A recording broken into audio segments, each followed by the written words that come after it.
नमस्कार दोस्तों, आज आपसे बात करते हैं सुप्रीम कोर्ट के बारे में। अक्सर ये बात उठती है कि सुप्रीम कोर्ट में न्याय नहीं हो रहा है। यही चीज आप लगातार देख रहे हैं कि जो भी सुप्रीम कोर्ट के जजेस, न्यायमूर्ति, जस्टिस रिटायर होते हैं, रिटायरमेंट के बाद कहना शुरू करते हैं कि सुप्रीम कोर्ट में बहुत ज्यादा गंदगी है, वहां दलाली चल रही है और इस तरह की बहुत सी बातें आती हैं।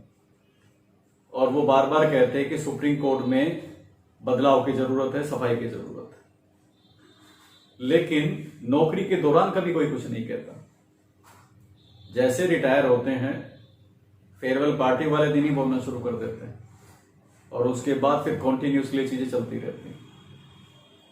अब ये किस तरह के आदमी, या तो इन्हें लूटने का मौका नहीं मिला इसीलिए कह रही है, या वहां वास्तव में गंदगी है, ये साफ नहीं कर पाए।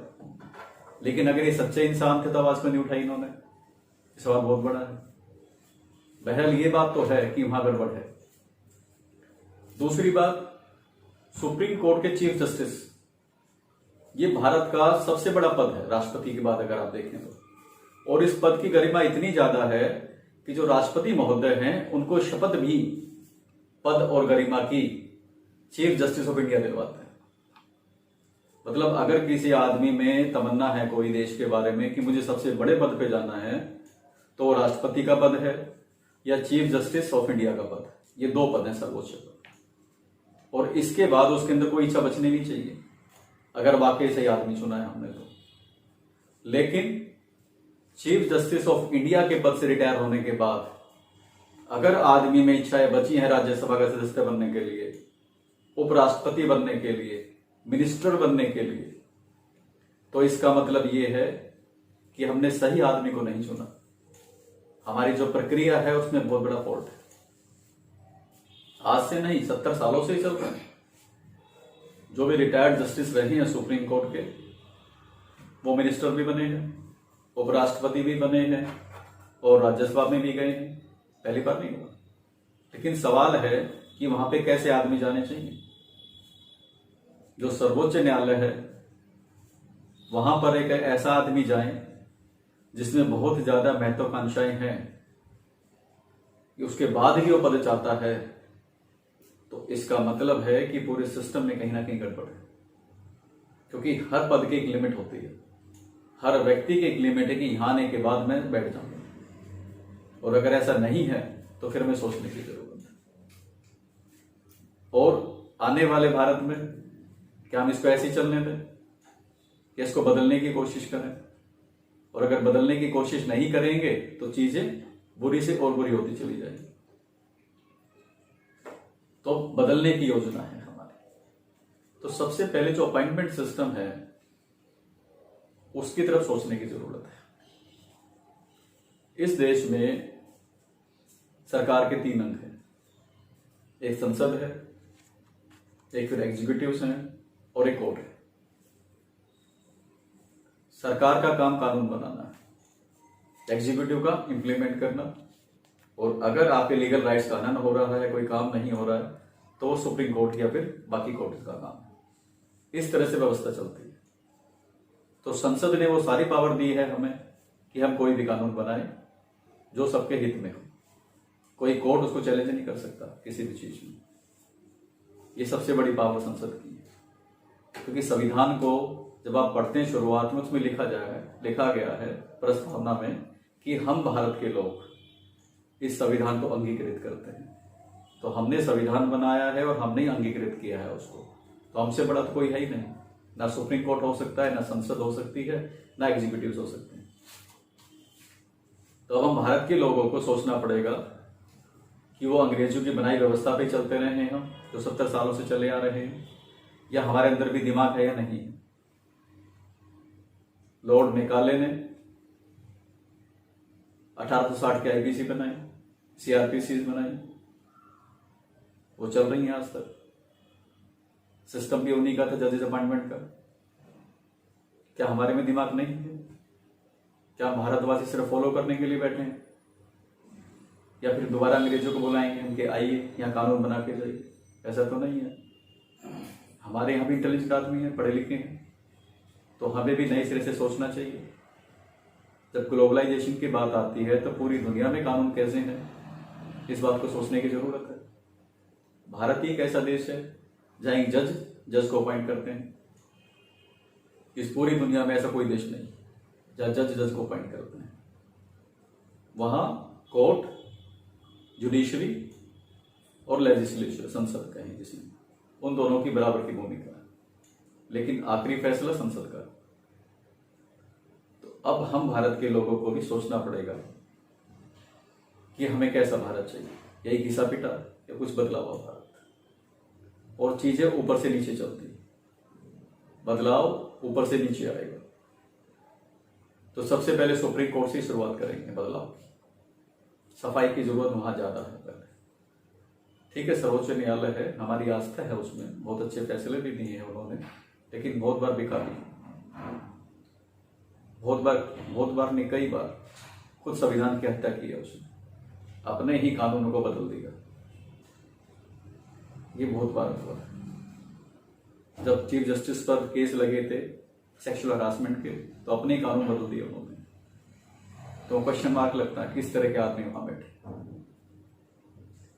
एक तरह का सिंडिकेट है ये 70 सालों से, कि 150-200 परिवार हैं, उन्हीं के बच्चे सीनियर एडवोकेट बनते हैं, उन्हीं के बच्चे ही जज बनते हैं, चीफ जस्टिस बनते हैं। इससे बाहर सिस्टम जाता ही नहीं। इसलिए चंद आदमियों की मलकियत हो गया सुप्रीम कोर्ट, और वो सब अमीर हैं, उन्हें कोई लेना देना नहीं न्याय से। वो तो ऐशो आराम के लिए बैठे हैं, अच्छी सैलरी मिलती है, ऐशो आराम की जिंदगी है, तभी न्याय आम आदमी तक पहुंच नहीं पाता। तो शुरुआत करनी पड़ेगी हमें पहले जजेस अपॉइंटमेंट के अंदर। अब क्या सुझाव है, ऐसे क्या होने चाहिए? मैं जो स्टडी कर रहा हूं उसमें मैं देख रहा हूं कि सिर्फ चंद तरह के आदमी ही सुप्रीम कोर्ट में जा रहे हैं। जब जुडिशरी की बात करते हैं तो वह लॉ की बात होती है, लॉ कॉलेजेस की बात होती है, प्रोफेसर्स की बात होती है, रिसर्चर की बात होती है, एडवोकेट्स की बात होती है, सीनियर एडवोकेट्स की बात होती है, high court, supreme court, lower court, ये पूरा कंपोजिशन है एक पूरे सिस्टम का।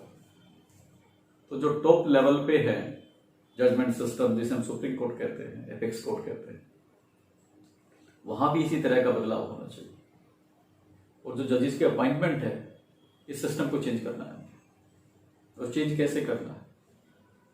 जजेस की अपॉइंटमेंट के अंदर 20% जजेस जो है यूनिवर्सिटीज के प्रोफेसर्स जो पीएचडी कर चुके हैं, जिन्हें किसी भी खास फील्ड में अच्छा तजुर्बा हो गया है, चाहे क्राइम की फील्ड है, चाहे सिविल की फील्ड है, चाहे कॉन्स्टिट्यूशन है, चाहे कंपनी लॉ है, कोई इस तरह की चीजें, आउटस्टैंडिंग जिनका कैरियर, जो रिसर्च में जो चाहते इंप्रूवमेंट हो इस तरह की चीजों को, सिर्फ पढ़ाने में नहीं लगे हो, तो 20% जो अपॉइंटमेंट है उन प्रोफेसर्स में से होनी चाहिए।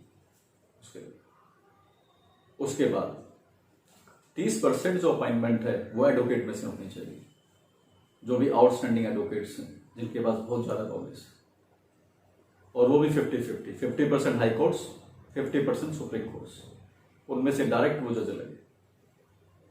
और 50% प्रमोशन से, जो हाई कोर्ट के जज हैं हमारे, वो प्रमोट होके वहां जाएं उसके लिए।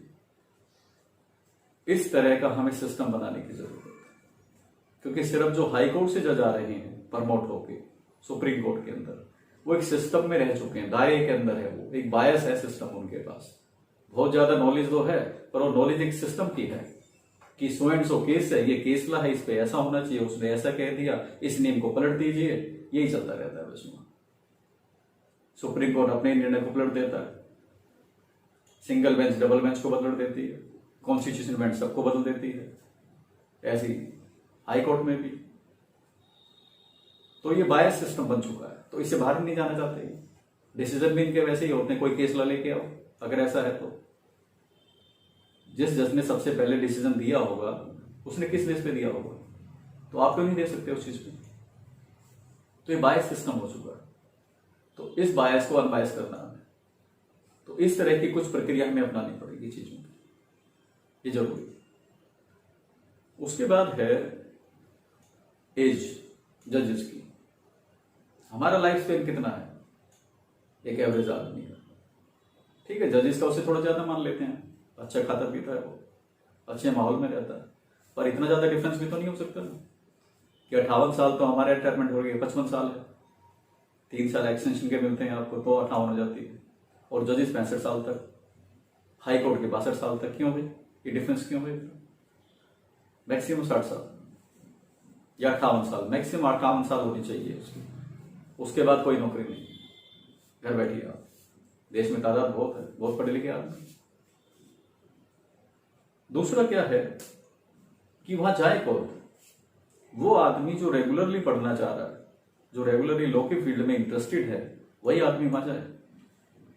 21 साल का आदमी ग्रेजुएशन करता है, 3 साल के LLB, 24 साल हो गए। उसके बाद लॉ का ऑल इंडिया बार एग्जाम भी दे लेगा वो, चलो 1 साल उसमें भी लगा दीजिए, उस पर 25 साल हो गए। अब 25 साल में वो लोअर कोर्ट में प्रैक्टिस कर रहा है, 2-3 साल हाई कोर्ट में प्रैक्टिस कर रहा है वो। 25 साल की अगर शुरुआत करता है लाइफ की वो, और 10 साल वो हाई कोर्ट में प्रैक्टिस कर ले, 35, 10 साल सुप्रीम कोर्ट में प्रैक्टिस कर ले, 45, और 10 साल अगर जॉब कर ले, 55। सिस्टम सी बात है। लेकिन कौन बनता है जज सुप्रीम कोर्ट के? रिटायरमेंट में 2 या 3 साल बचे, तो भाई इससे पहले क्या कर रहे थे आप? या तो वकालत लेट शुरू किया आपने, या सिस्टम गलत है। सिस्टम बनाना जरूरी है, तभी डेडिकेटेड नौजवान जो शुरुआत से ही अपना करियर चूज करते हैं लॉ को, कि मुझे तो जज बनना है एक्चुअली में, और मैं इतनी साल की उम्र में बन जाऊंगा, 45 साल की उम्र में सुप्रीम कोर्ट का जज बन जाऊंगा, 35 साल की उम्र में मैं हाई कोर्ट का जज बन जाऊंगा। जब इस तरह का कोई सिस्टम बनाएंगे तो एक डेडिकेशन बन जाएगा, और एक ऐसा ग्रुप मिलेगा हमें जो वास्तव में लॉ के बारे में सोचते हैं।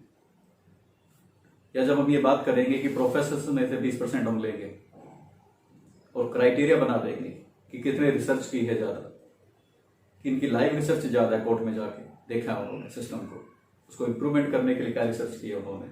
जब ये पहले से बनेंगे तो और ज्यादा इसके एक्सकर्शन होगा, और ज्यादा रिसर्च होगी कि सिस्टम को बदला कैसे जाए। जब ये पता होगा कि 45 साल का मैं एक एडवोकेट सुप्रीम कोर्ट का जज बन सकता हूं मैं, तो कितनी मेहनत करेगा वो।